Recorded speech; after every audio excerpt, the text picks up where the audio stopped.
많은 사람들이 오가는 지하철 개찰구 앞, 저마다 갈 길이 바빠 보이는 인파들로 북적거리고 있습니다. 그 인파 속 한 개찰구 앞 짜증이 가득 섞인 표정들로 무언가로 계속 개찰구 기계를 두드리고 있는 학생들이 있습니다. 심지어 그 개찰구뿐만 아니라 그 옆으로 계속 이동을 하며 괴이한 행동을 계속 이어나가는데요. 계속되는 그녀들의 행동에 지나가던 사람들이 수상한 듯 그녀들을 주시하며 발걸음을 멈춥니다. 어떤 행위는 그녀들의 이상한 행동을 신고하려는지 어디론가 전화를 하고 있네요. 급기야 뒤에 있던 사람이 그만 이라며 큰 소리를 내는데요. 그녀들은 태어나 처음 수학여행이라는 것을, 그것도 한국으로 왔다는 고등학교 소녀들이라고 합니다. 근데 수학여행이라고 하기엔 어딘가 많이 이상한데요. 도대체 이 괴이한 행동을 하는 그녀들은 대체 누구이고 왜 사람들의 구경거리가 된 것인지 살펴보도록 하겠습니다. 안녕하세요. 저는 로마에서 살고 있는 10대 프란시스라고 합니다. 저는 지금 고등학교에 다니고 있어요. 그런데 얼마 전에 제 인생의 첫 수학여행을 다녀왔습니다. 한국이라는 나라로 말이죠.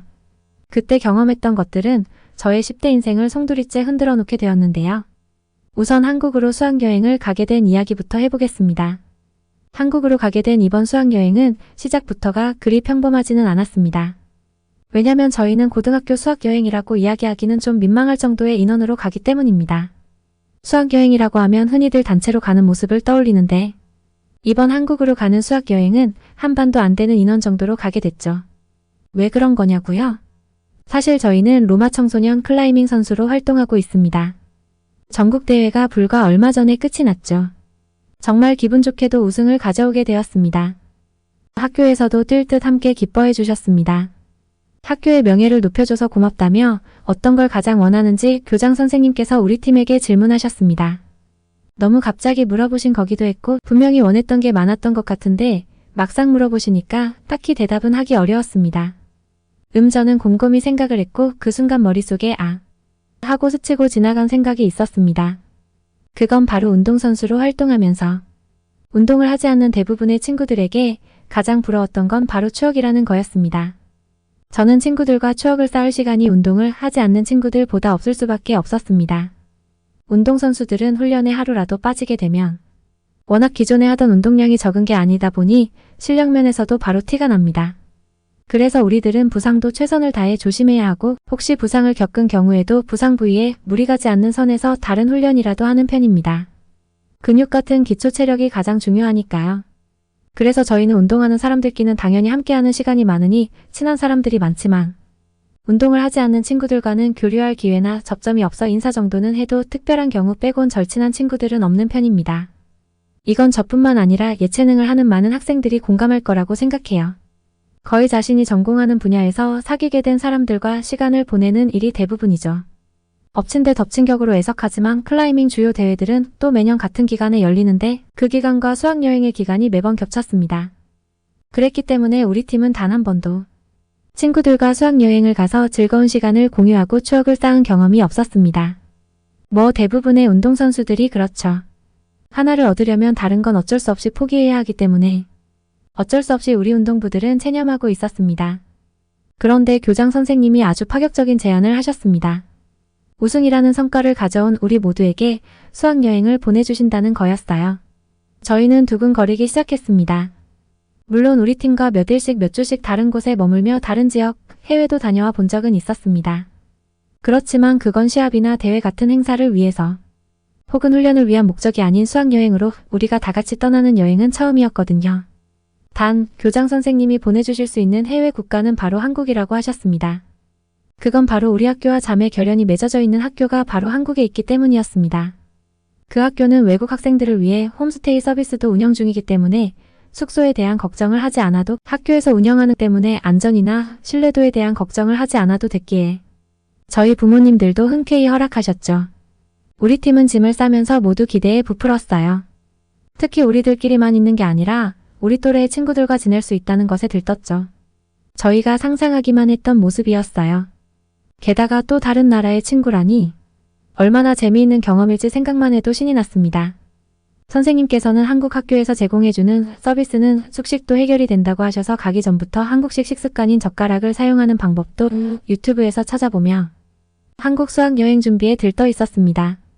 웃음이 끊이지 않는 비행기 속에서 잠도 제대로 자지 않았는데 전혀 안 피곤하더라고요. 기대하고 기대하던 한국에 도착해 입국 심사를 하기 위해 가고 있었습니다. 무사히 수속을 통과하고 우리 팀 담당 선생님의 안내에 따라서 움직였죠. 저희는 시합을 다니면서 단체 버스를 하도 많이 타고 다녀서 지겨웠습니다. 그래서 이번 여행만은 버스가 아니라 우리가 직접 움직이고 돌아다니면서 경험해보고 싶은 마음에 한국의 대중교통들을 이용해 찾아다니는 여행을 하기로 했습니다. 공항에서 지하철로 연결된 곳은 짐을 가지고 다닐 때도 전혀 어렵지 않았어요.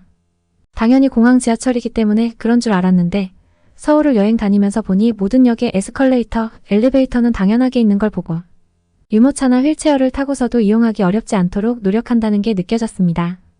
다시 인천공항 지하철역에 처음 갔을 때 겪었던 이야기부터 말해보도록 하겠습니다. 표를 사야 하는데 역무원이 안 보였어요.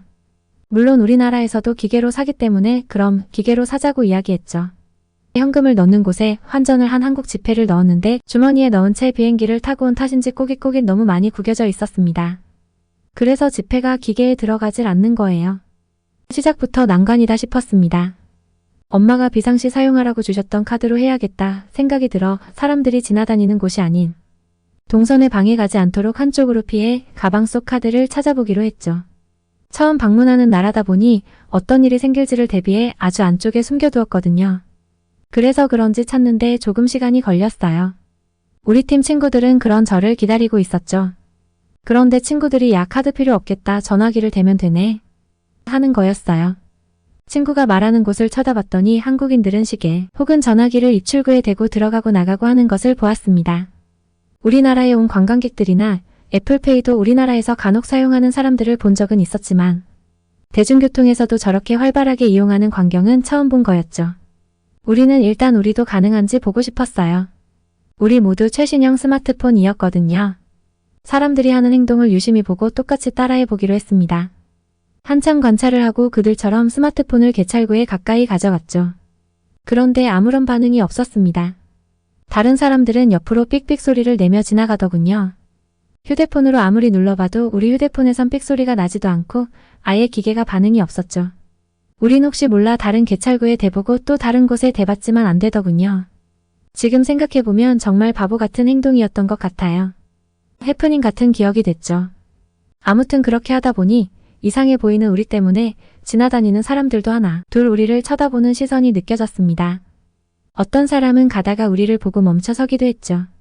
그만 선생님이 우리에게 선생님 개인 카드를 건네며 큰 소리로 말씀하셨어요. 저희는 모두 손을 저으며 극구사양했죠. 왜냐면 우리가 아무리 적은 인원이라고 해도 교통비를 생각해보면 부담스러운 금액일 거라는 생각이 들었거든요. 그러자 그렇게 찾았던 영무원분이 나오셔서 영어로 도움이 필요하냐고 하셨죠. 아까 길 가다 멈춘 분들도 알고 보니 우리에게 도움을 주려고 한 거였습니다. 괜한 오해를 했던 거였죠. 저희는 다행히 여러 나라의 언어를 하기 때문에 의사소통은 어렵지 않았어요. 우리가 사정을 설명하자 그 영무원분은 웃으시며 그건 휴대폰에 결제를 등록해야 가능하다고 말씀하시더군요.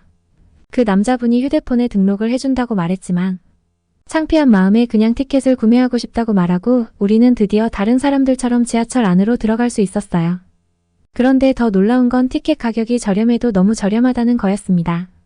우리는 시설을 봤을 때 그 위압감 때문에 모두가 여기서는 어쩔 수 없이 비싼 요금을 내겠구나 어느 정도 예감을 하고 있었거든요. 민망했던 방금 발생한 일은 잊고 우린 여행에 좀 더 집중하기로 했습니다. 친구들과 하나씩 찾아가고 알아가며 움직이는 여행은 정말 신나더군요. 선생님도 그런 우리를 흡족하게 보시면서 우린 정말 설레는 여행을 시작하게 됐습니다. 우리가 도착할 역에 내려야 했어요. 말씀해주신 주소를 찾아가기엔 그리 멀지 않았죠. 허기도 달랠 겸 잠시 샌드위치를 먹기 위해 매장으로 들어가 앉았습니다. 창가가 보이는 맨 끝 자리로 골랐죠. 앉아서 거리로 걸어다니는 한국 사람들을 봤는데 정말 모두가 바빠 보였어요. 어디론가로 모두가 향해 가고 있었죠. 샌드위치를 주문하고 자리로 가져다 준다고 하셔서 우리는 앉아 있었는데 추가로 음료수를 더 시키려고 했는데 환전한 돈을 다 써서 그냥 참기로 했죠. 그런데 특이한 걸 발견했어요. 우리 테이블 빼고 그 아무도 현금을 내서 계산을 하는 사람을 단 한 명도 볼 수 없었다는 거죠. 심지어 플라스틱 카드를 내서 결제하는 것도 아니고 스마트워치나 스마트폰으로 모든 결제를 하고 있었습니다. 신기한 건 저희와 비슷한 나이 또래로 보이는 친구들도 그렇게 사용한다는 사실이었어요. 우리나라는 아직 아날로그와 이런 최신식 기술을 받아들이고 있는 과도기 같다고 할까요? 한국처럼 보편적으로 기술을 실생활에서 이 정도로는 사용하지 않습니다. 간혹 관광객들이나 얼리어답터 정도만 사용하는 걸 봤었죠. 그래서 우리에겐 이런 광경들이 굉장히 생소했어요. 그리고 휴대폰 볼 시간도 없이 훈련에만 매진하고 집에 가면 쓰러져 잠들기 바쁩니다. 그래서 이런 새로운 문화권에서 그들의 일상을 보는 것들은 모든 게 흥미로운 경험이었죠. 저희는 드디어 숙소에 다다랐습니다. 우리는 그곳이 쇼핑몰인 줄 알았는데 그곳은 쇼핑몰이 아니라 주상복합형 아파트라고 부르는 곳이라고 하더군요. 저희가 생각했던 보편적인 스테이를 하는 집과 너무도 다른 시설에 우리는 들어가기 전부터 신이 나 펄쩍 뛰었습니다. 내부는 더 어안이 벙벙했어요. 아파트와 바로 연결이 되어 있는 상가에는 없는 게 없었죠. 뭐든 사고 먹고 즐길 수 있는 곳들이 한 번에 모여 있었습니다. 우리는 멀리 가지 않고서 여기서만 있어도 되겠다 싶었습니다. 그 숙소는 서울에서도 아주 번화한 곳에 위치하고 있었어요. 차도 사람도 버스도 높은 고층 빌딩들도 정말 많았죠. 뉴욕에 가본 적은 있었지만 뉴욕과는 확실히 다른 느낌이었어요. 왜냐면 한국에서는 도착했을 때부터 지금까지 단 한 번도 걸어 다니면서 기분을 상하게 하는 악취는 조금도 맡지 못했거든요. 거기에 반해 뉴욕은 악취, 반려동물들의 대소변 냄새가 진동을 해서 제가 상상하던 로망과 많이 다른 기억을 가지게 됐었거든요. 아무튼 한국은 모든 것이 마음에 쏙 들었어요. 모든 도로가 깨끗했고 도로에서 불법 약물을 하거나 위험해 보이는 사람도 전혀 없었습니다. 모두가 평온해 보이는 사람들 사이를 친구들과 걷고 있으니 살랑살랑 불어오는 시원한 바람마저도 모든 게 낭만적으로 느껴지더군요. 드디어 고대하던 홈스테이 집 문을 열자 한국인 친구들이 밝게 웃으며 저희를 반겨주었습니다. 환하게 웃는 한국 친구들은 유튜브에서 봐오던 메이크업이나 아이돌 같은 화장을 한 것도 아닌데 투명하고 뽀얀 피부에 다들 서양인인 우리들보다 키가 커서 조금 의외라는 생각이 들었어요. 우리는 한국말로 연습하고 준비해간 인사를 했습니다. 부족했던 어눌한 발음일 텐데 그 친구들은 환영해주고 박수를 쳐주었어요. 그러더니 영어로 할 수 있으니 영어로 하자고 하더군요. 한국 사람들은 번역기 없이도 외국어를 정말 잘하는구나 하는 생각이 들었습니다. 그녀들과 대화를 나누어 보니 우리와 동갑이었습니다. 그것도 예체능을 하지 않는 평범한 공부를 하고 대학생을 꿈꾸는 소녀들이요. 우리는 처음으로 이런 친구들과 인연이 되어 만났다는 것에 이번 여행은 정말 우리 인생에서 가장 큰 행운일 거라는 생각이 들었습니다. 한국인 친구들은 우리에게 가보고 싶은 곳이 있냐고 물었어요. 저희는 우리가 이곳저곳을 공부하고 왔고 심지어 젓가락까지 연습해봤는데 해보니 너무 어렵더라 라는 이야기를 나누며 즐거운 대화 시간을 가졌습니다. 우리 선생님께서는 한국에 학교와 일정이 있으니 우리끼리 즐거운 시간을 보내라고 하셨고 단 너무 늦게 오지 말라는 당부도 잊지 않았어요. 우리끼리만 있을 수 있다니 기쁨을 감출 수가 없었습니다. 한국인 친구들은 저희에게 뭘 좋아하냐고 물어봤어요. 그런데 별로 대답할 말들이 없었죠. 딱히 좋아하는 것들을 생각하고 지내질 않았거든요. 저희가 망설이고 있자 그 친구들은 자신들이 좋아하는 것들을 이야기해줬어요. 한 명은 춤을 좋아했고 한 명은 케이팝 아이돌을, 한 명은 게임을 좋아한다고 했죠. 우리는 그녀들이 좋아하는 것들을 함께 노트북으로 찾아봤고 무언가 함께 그 시간과 감정을 공유하고 나누는 그 시간이 저에겐 너무 소중하게 남았습니다. 별것들을 하지 않아도 그녀들과 이야기하는 시간들은 너무 즐거웠어요. 그녀들은 한국에 오면 떡볶이라는 음식을 먹어봐야 한다며 나가자고 했고 우리도 짐을 챙겨 나갔죠. 작은 크로스백 속에 주요한 소지품들을 손수건으로 감싸고 또 그 위에 다른 소지품들로 꽁꽁 숨기는 우리를 보더니 물었어요. 설마 소매치기 때문에 그러는 거야? 그렇다고 하자 그녀들은 호탕하게 웃으며 그럴 필요 없을 텐데. 암튼 나가자. 라며 우리를 이끌었죠. 그런데 그녀들은 누구도 가방도 챙기지 않고 후다다 나가 버리더라고요. 그래서 저는 가방 두고 온 거 아니야? 물었죠. 그러자 그 친구들은 휴대폰 챙겨두잖아 라고 하면서 고개를 갸우뚱 저었습니다. 그녀들을 따라 이곳저곳을 다녀보니 정말 휴대폰으로만 결제하는 곳들의 연속이었습니다. 그제서야 가방이 왜 필요 없는지 알겠더군요. 심지어 현금을 뽑을 때도 통장이나 카드 없이 휴대폰에서 무언가 몇 번 터치를 하더니 현금을 뽑는 것이 가능했죠. 난생 처음 먹어보는 떡볶이는 바삭한 튀김이라는 것과 함께 먹어봤는데 야채, 해산물 등 다양한 튀김이 있었어요. 소스처럼 우리는 국물에 찍어 먹어봤는데 살짝 매콤하면서도 달콤한 그 맛이 정말 맛있었어요. 우리는 소화도 할 겸 쇼핑몰 안에 들어가서 놀자고 이야기를 했습니다. 저는 한국의 미용이나 의류도 구경할 좋은 기회라고 생각했어요.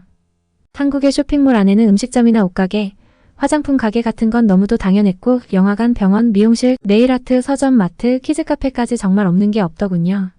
심지어 무료로 휴대폰 충전도 할 수 있었고 내부의 규모가 워낙 커서 곳곳에 터치스크린으로 된 큰 안내기계들이 있었어요. 그런데 거기서 우린 오락실이 있는 것을 보고 재미있겠다 싶었죠. 오락실로 향하는 길에 우리 클라이밍 팀 모두 발길을 멈췄습니다. 그건 바로 클라이밍 시설이었는데요.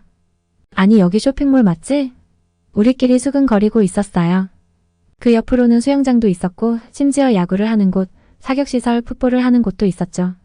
쇼핑몰은 단순히 쇼핑만 하는 곳이라고 생각했는데 이런 운동시설까지 안에 있다는 사실에 꿈만 같았어요. 한국인 친구에게 물어보자 한국에서는 실내에 클라이밍 시설이 있는 곳들은 정말 자주 있는 일이라. 자신들은 이게 특별한지도 몰랐다고 하더군요. 저희는 그게 특별한 게 아니라고 말하는 그 말이 오히려 낯설었어요. 들어가진 않고 외부에서 클라이밍장 시설을 구경해봤는데 1일 대여료도 정말 저렴하고 또 신발도 대여해주고 있었어요. 난이도도 초보부터 우리처럼 선수급도 이용할 수 있을 만큼 다양한 형태의 클라이밍 스팟으로 구성되어 있었죠. 클라이밍이 비인기 종목이라 우리나라에선 이런 시설들을 접하기가 어려운데 한국에서는 이런 시설이 아주 많다고 하니까 관심이 없던 사람들도 일상 속에서 자연스럽게 접하면서 관심도도 함께 올라갈 수 있겠다는 생각에 부럽다는 생각이 들었습니다. 클라이밍은 못했던 루트를 풀어냈을 때 말로 형용할 수 없는 성취감 때문에 그 매력에 한번 빠지면 정말 헤어나오기 힘든 스포츠거든요. 우리는 그대로 오락실에 가서 친구들이 추천해주는 게임들을 하며 시합이 아닌 친구들과의 경쟁을 온전히 즐길 수 있었습니다. 그렇게 많이 웃었던 날이 정말 오래간만이었던 것 같습니다. 그날 하루는 웃음소리로 채워졌죠. 아니 한국에서의 시간들이 모두 웃음소리로 가득했던 것 같아요. 입이 아플 만큼 웃었고 인생 네컷이라는 곳에서 함께 사진도 찍으며 우리는 또 만날 날을 기약했습니다. 인생의 첫 수학여행을 마치고 온 우리는 요새 다시 시즌을 위한 근력 운동에 집중하고 있습니다. 운동을 할 때마다 마음처럼 되지 않아 지치는 시간이 찾아오는데 그때마다 즐겁게 웃기만 할 수 있었던 그 여행을 떠올리곤 합니다. 제가 그토록 바라던 친구들과의 추억이라는 것을 이젠 저도 가졌으니까요. 클라이밍이 저에게 준 가장 큰 선물이 아닌가 싶네요. 오늘의 사연은 여기까지입니다. 구독과 좋아요는 저희에게 큰 힘이 됩니다. 그럼 다음에도 좋은 사연으로 찾아뵙겠습니다. 모두 안녕.